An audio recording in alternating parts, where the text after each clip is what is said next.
as you've seen so far, we like to do the specific questions first, do the general questions at the end. And the reason why we like to do the specific questions first, besides the fact that they're more narrow, they're more focused in a particular section of text, is that if we do the specific questions in a rational way, we can do them in the order as they're presented in the passage, so that as we do the specific questions, we're reading through the passage paragraph by paragraph, bit by bit. The previous question was about lines 10 to 18. So up to this point, we would have read from the beginning of the passage up to line 18, and that would be enough to answer the question. Now, for number 24, which is a vocab and context question, this one is naturally following that previous question. It's about line 19. So we're going to be read probably the next paragraph to answer 24. When we look at 25, we see that, number one, no line reference, but it's paired with this number 26, which gives us a framing from 19 to the end of the passage, which is fine. But we can, in number 25, as we've seen before, use keywords, as we'll talk about when we look at 25, to try to focus or narrow our search in the passage. But notice the key is we don't really want to just read the whole passage ahead of time first and then go to the questions, because we can do that as we do these specific questions, so that by the time we finish all the specific questions, we'll have read the entire passage, and then we can go and move to the general questions. It's just more efficient and a more rational way of approaching the passage, rather than reading everything ahead of time and then having to reread it anyway in order to answer the questions. We might as well just save some time, read it through once as we're doing the questions, and then do the general problems after. So let's take a look at 24. As used in line 19, stores most nearly means what? Well, let's see. Bigger fat stores mean a greater chance of surviving until spring. If they go in really chunky, nice and roly-poly, that's going to be a good hibernator.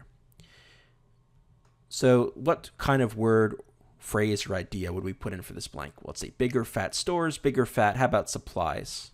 Basically just saying that they store up or they gather as much fat as they can during the fall in order to be able to survive until spring. So we'll say supplies.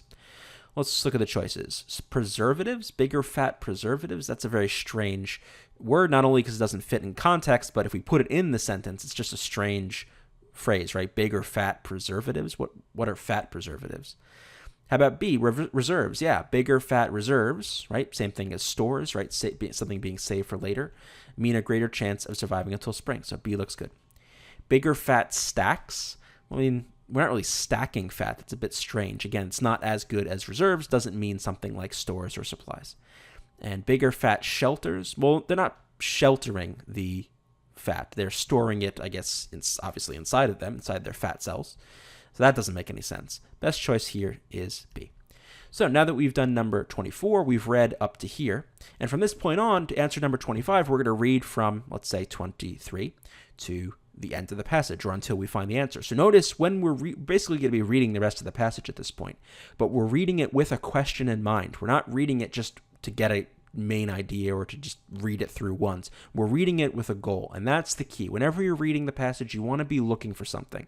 Just not only is it going to be more efficient, but you'll be more accurate because you're going to be searching for the answers to questions. So let's take a look at 25. Based on the passage, what is Frobert's hypothesis regarding why bare arteries do not harden during hibernation? Now, again, no line reference, but we can perhaps use some keywords. We've got a name, Frobert, and we've got this thing, bare arteries. I wouldn't say hibernation is a keyword because we've seen that everywhere, but if we find Frobert, if we see bare arteries, that might indicate where we're going to find the answer. And we want to know why the bare arteries do not harden. So maybe even the word harden might be a good one.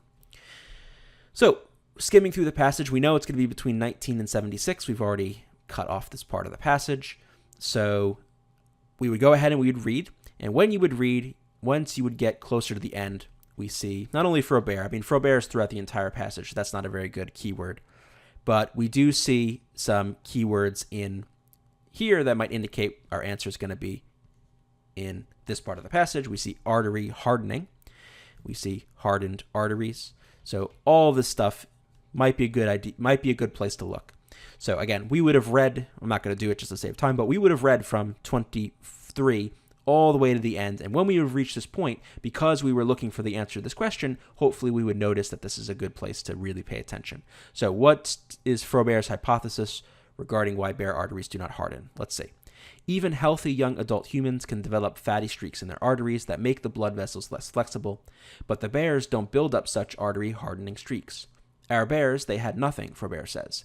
It's not yet clear how the bears keep their arteries flexible, but Frobert hopes to find some protective molecule that could stave off hardened arteries in humans as well.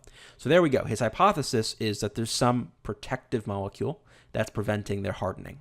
So let's go to the choices. The bear's increased plasma cholesterol causes the arteries to be more flexible. Nothing in the passage, at least in this portion that we read, says anything about plasma cholesterol. Maybe they said it earlier. I think actually looking at the graph associated with this passage, they talk about plasma cholesterol, but not relevant to anything we read. And again, we're looking for something about a protective molecule. So A is gone.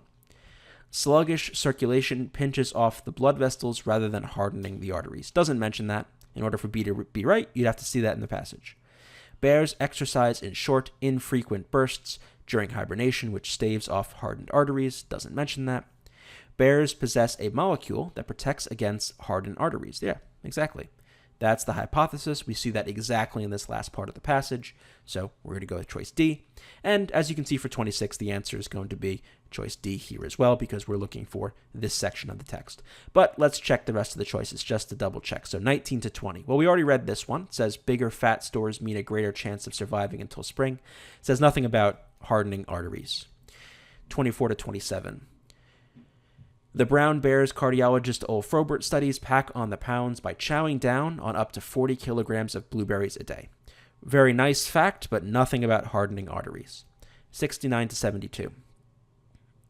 Even young adult humans can develop fatty streaks in their arteries that make the blood vessels less flexible, but the bears don't build up such artery hardening streaks. Be very careful. This is making the claim that bears' arteries don't harden, but it doesn't give Frobert's reason or hypothesis why they don't harden. So C is the closest trap choice, because it actually has something to do with artery hardening, but it doesn't give the explanation. It doesn't give the reason or the hypothesis.